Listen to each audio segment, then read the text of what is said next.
سلام طيعنا هابلا خبركم تخاتلتنا أنا الساعات زبلنا يوم حابريتات حزنا لكم مسئنا لنا فلما قندر الساتم نبر بريزيدانت غزياو محدار تግራይን ካልኦት አመራርሓን ምስ ውድብ ሕወሓት ክዕረቑ ምዃኖም ዝገልጽ ዜና ወፂኦም ኮሎኔል ደመቀ ዘውዱ ምስ ትግራይ ንምውጋዝ ዝኸደ ዘሎ ርሕቀት አጠናኺሩ ቀፂሎም ኢዶም ብሰላም ዘይሁ መራሕቲ ክልል አምሓራ ሞት ከም ዝጽበዮም ጀነራል ብርሃኑ ጁላ አፍሊጦም ኤርትራ ድሮናት ውግእ ከም ዘእተወት ተገሊጾም እዚኦምን ካልኦትን ሓበሬታት ኣለውና ሕዚ ድማ ናብ ዝርዝሮም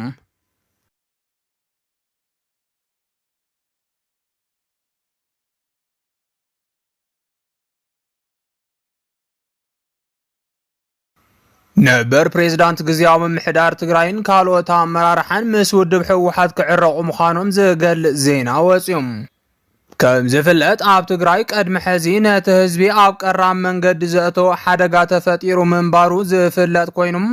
እቲ ሓደጋ ድማ መራሕቲ ብዝፈጠርዎ ኣፈላላይ ትግራይ ናብ ናይ ኩናት ድባብ ክትኣቱ ምኽኣላ ስዒብ እዮም ዋላ እኳ እቲ ትግራይ ናብ ኩናት ኣትወሉ ናይ ኩናት ድባብ ብውስን መልክዑ ይቐንስ ነገር ግን ካብ ባህሊ ትግራይ ወፃኢ ሕዚ እውን ቀርሕንቲ ከም ዘሎን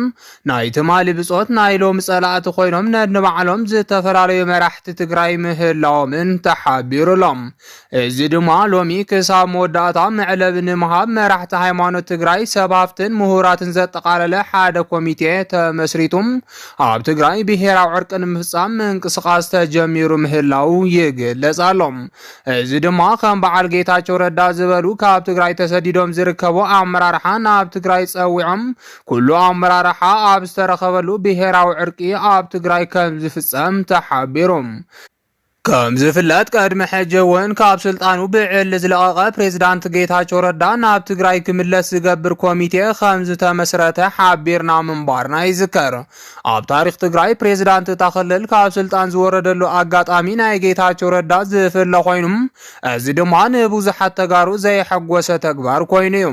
ከም ዝፍለጥ ኣይተ ጌታቸው ረዳ ካብ ትግራይ እንትወፅእ ንዑ ንምሓዝ ኬላ ከም ዝነበረን ክሳብ ናይ ምቕታል ትልሚ ተታሒዙሉ ምንባሩን ግላጹ ይዝከር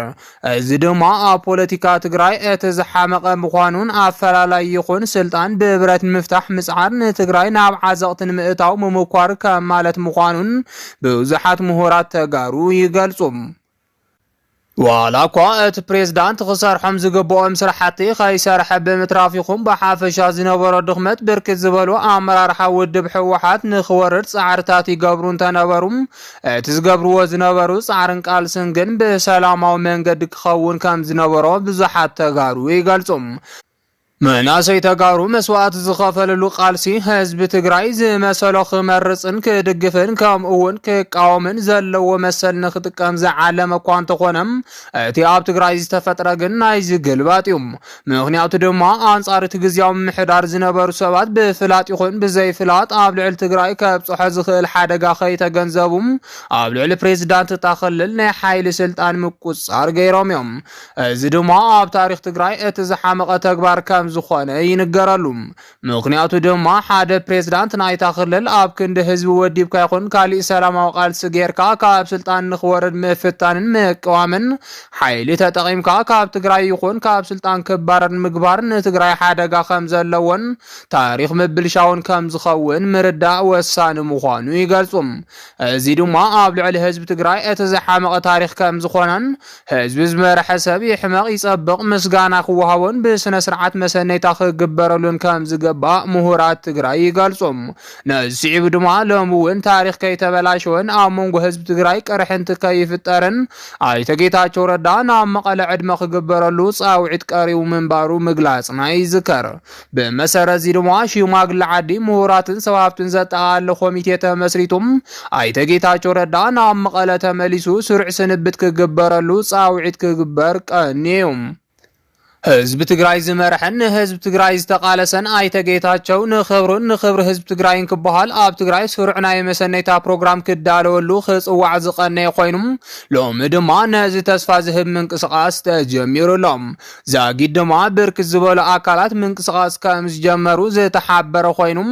ኣብ ቀረባ መቐለ ተመሊሱ ድሙቕ ዝኾነ ናይ መሰነይታ ፕሮግራም ከም ዝግበረሉ ድማ ተሓቢሩ እዩ እዚ ድማ ንታሪኽን ክብርን ህዝብ ትግራይን ኣይተጌታቸው ቸውን በዝምጥን መልክዑ ንክኸውን ጻውዒት ኩሎም ተጋሩ ምዃኑ ይንገረሉ ሎሚ ድማ ነዚ ኩሉ ሕቶታት ዝመልስ ሓደ ዜና ካብ ትግራይ ተሰሚዑሎም ዜና ድማ ብበዓል ዘርኡ ገብረ ሊባኖስ መራሕቲ ሃይማኖት ትግራይ ዝተመስረተ ሓደ ኮሚቴ ጉባኤ ከም ዘካየደ እንዳተሓበረ ይርከብ እቲ ጉባኤ ድማ ኣብ ትግራይ ብሄራዊ ዕርቂ ንምክያድ ትልሚ ከም ዝሓዙ ዘበስርን ቀጻላይ ጉዕዞን ኣካይዳን እትኽልል ዝብል እዩ ህዝቢ ትግራይ ዝግብኦ ሰላም ብፖለቲከኛታት ከይሽበርን ድቃስ ከይስእንን ካብ ዝብል ዝተለዓለን ብተወሳኺ እውን ቀንዲ ሓይሊ ትግራይ ሓድነታ ኮይኑ ነዚ ዝዘርግ ፖለቲካዊ ኣፈላላይ ከይፍጠርን ቀርሕን ትኸይህሉን ዝዓለመ ብሄራዊ ዕርቂ ንምክያድ ዝብል ከም ዝኾነ ተሓቢሩሎም እዚ ብሄራዊ ዕርቂ ድማ ብዋናነት ኣብ ውሽጢ ትግራይ ዘለውን ካብ ትግራይ ወፃኢ ዝርከቡን ኣመራርሓ ክሳብ ንምቅታል ዘብጽሕ ኣፈላላይ በፂሖም ዝነበሩ ናብ ሓደ ኣምፂኻም ምእንተ ትግራይ ብሄራዊ ዕርቂ ንምግባር ዝዓለመ እዩ እዚ ድማ እቲ ሃንደበት ካብ ትግራይ ዝወፀ ኣመራርሓ ግዝያዊ ምምሕዳር ትግራይ ዝኾነ ኣይተ ጌታቸው ረዳ እውን ናብ ትግራይ ተፀዊዑ ዝነበሮ ናይ መሪሕነት ጻንሒት ምስጋና ክግበረሉን ብሄራዊ ዕርቂ ከካይድን እቲ ኮሚቴ ከም ዝገብር ተሓቢሩሎም ከም ተጋሩ ኣብዚ ኮሚቴ እዚ ክንዓስልን ክንድግፎን ከም ዝግባእ ድማ ብዙሓት ምሁራት ይጽውዑሎም ነዚ ስዒቡ ድማ ኣይተ ጌታቸው ረዳ ኣብ ቀረባ ግዜ ናብ ትግራይ መጺኦም ምስ ኣመራርሓ ሕወሓት ዕርቂ ክገብር ከም ዝኽእል ምንጭታት ካብ ትግራይ ይሕብሩሎም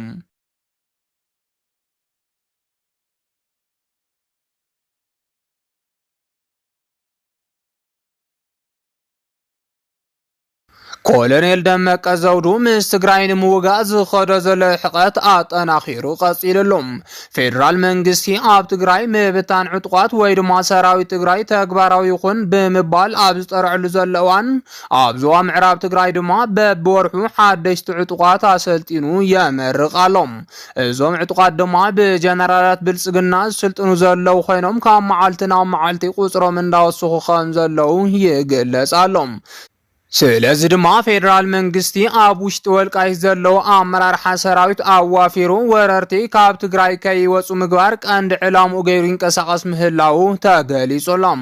ሎሚ ድማ ዋላ እኳ ከም በዓል ደመቀ ዘውዱ ዝበሉ ኣመራርሓ የድልየና ዝበልዎ ንብረትን ስድሮኦምን ካብ ሕሞራን ተልቀቑም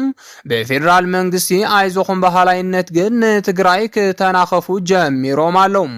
ናይዚ መረጋገፂ ድማ ብርክት ዝበሉ ዕጡቋት ኣኸቲሎም ናብ ጥቃተ ከዘተጸጊዖም ከም ዘለው ካብ ነበርቲ ዝተሰምዐ ሓበሬታ የመላኽት ፌደራል መንግስቲ ኾነይሉ ተኽሲ ኣብ ትኻብ ክውልዓን ሕዚ እውን ትግራይ ማእኸል ውግእ ንምግባርን ዓሊሙ ከም ዝኾነ ድማ ይንገረሎም ይኹን እምበር ክሳብ ሎሚ ወረርቲ ሓይልታት ናይ ሰላም መንገዲ ተኸቲሎም ካብ ዝወረርዎ ክወፁ እንተዘይክኢሎም ኣብ በረኻታት ወልቃይት ክቕበሩ ምዃኖም ኩሉ ክፈልጦ ይግባእ ክብሉ ኣመራርሓ ሰራዊት ትግራይ ይገልጹሎም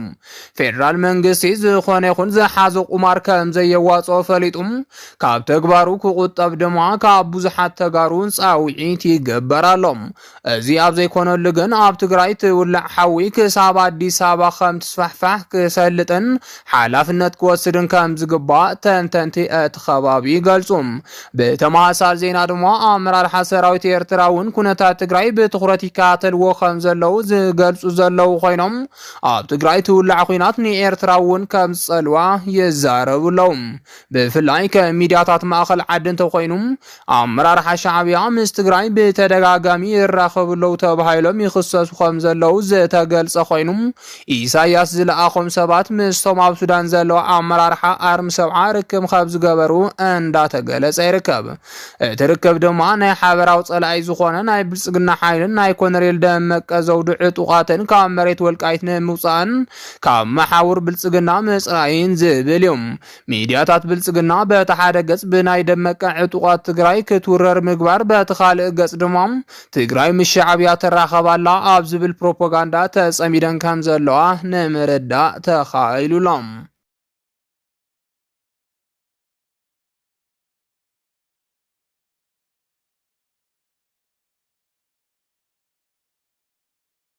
ኢዶም በሰላም ዘይህቡ መራሕቲ ክልል ኣምሓራ ሞት ከም ዝጽበዮም ጀነራል ብርሃኑ ጁላ ኣፍሊጡም።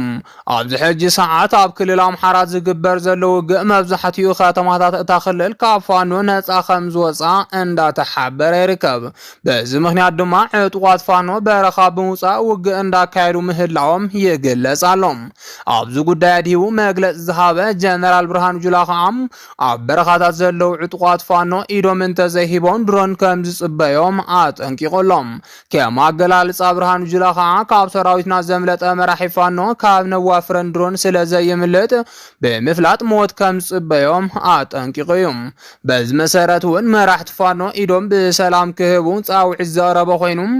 እዚ ተግባራዊ ዘይገብር ድማ ሞት ይጽበ ክብል ሓቢሩሎም። ኣብ ቀረባ ግዜ ከዓ ኣብ ጫካታት ዝዓረዱ መራሕቲ ዕጡቋት ፋኖ ዕላማ ዝገበረ መጥቃዕቲ ድሮን ከም ዝጀመር እንዳተሓበረ ይርከብ። ከም ዝፍለጥ ኣብ ክልል ኣምሓራ ዝግበሩ ዘለው ኦፕሬሽናት ብርክት ዝበሉ ኣመራርሓ ፋኖ ከም ዝተሓዙ ምግላጽና ይዝከር እዩ። ይኹን እምበር እዞም መንነት ዝተሓዙ ዕጡቋት ፋኖ ክሳብ ሕጂ ዕላው ከም ዘይተገበረ እንዳተሓበረ ይርከብ። ሎሚ ድማ ነቶም ዝተረፉ ኣመራርሓ ፋኖ ዝወቅዕ ጽዑቕ ናይ ድሮን ኦፕሬሽናት ከም ዝካየድ ይሕበራሎም። ስለዚ ድማ ፌደራል መንግስቲ ከም በሓዱሽ ብቴክኖሎጂ ዝተሓገዘ ኦፕሬሽን ኣብ ልዕሊ ናይ ፋኖ መራሕቲ መጥቃዕቲ ንምክያድ ኣንፈት ምቕማጡ እንዳተሓበረ ይርከብ። ነዚ ተግባራዊ ንምግባር ድማ መንግስት ፌደራል ዕጡቋት ፋኖን ብሽማግለ ዝገበርክዎ ናይ ዕርቂ ፈተነ ኣብዮም ብምባል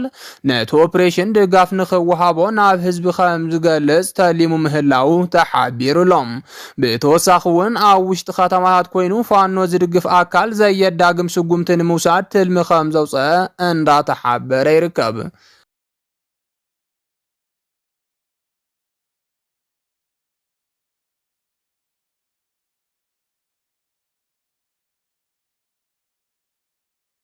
ኤርትራ ድሮናት ውግእ ከም ዘእተወት ተገሊጹም። ብዝተፈላለዩ ኣጋጣሚታት ንውግእ ትዳሎ ከም ዘላ ክንገረላ ጸንሐ ኤርትራ ሎሚ ድማ ድሮናት ውግእ ከም ዘእተወት እንዳተቃልሐ ይርከብ። ከም ዝፍለጥ ኢሳያስ አፈወርቂ ምስ ምዕራባውያን ሃገራት ብዝኣተወ ወጥሪ ስዒቦም ምስ ናይ ኤስያ ሃገራት ናብ ዝለዓለ ጎንፂ ከም ዝኣተወ ክቃላሕ ጸኒሕሎም።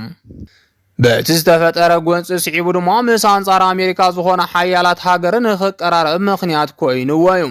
በዚ መሰረት እውን ምስ ሃገራት ሩስያን ቻይናን ንኽራኸብ ምክንያት ከም ዝኾነ እንዳተሓበረ ይርከብ። እዘን አንጻር አሜሪካ ዝኾነ ሃገራት ድማ ኢሳያስ አፈወርቂ ተጠቂመን ቀጠና ቀርና አፍሪካ ንምቁጻር ዝለዓለ ጻዕሪ ገብራ ምህላውን ተሓቢሮም። ብኻልእ ወገን ድማ ኢሳያስ አፈወርቂ ዝደለዮ ናይ ውግእ ኣጽዋራት ይህብኦ ከም ዘለዋን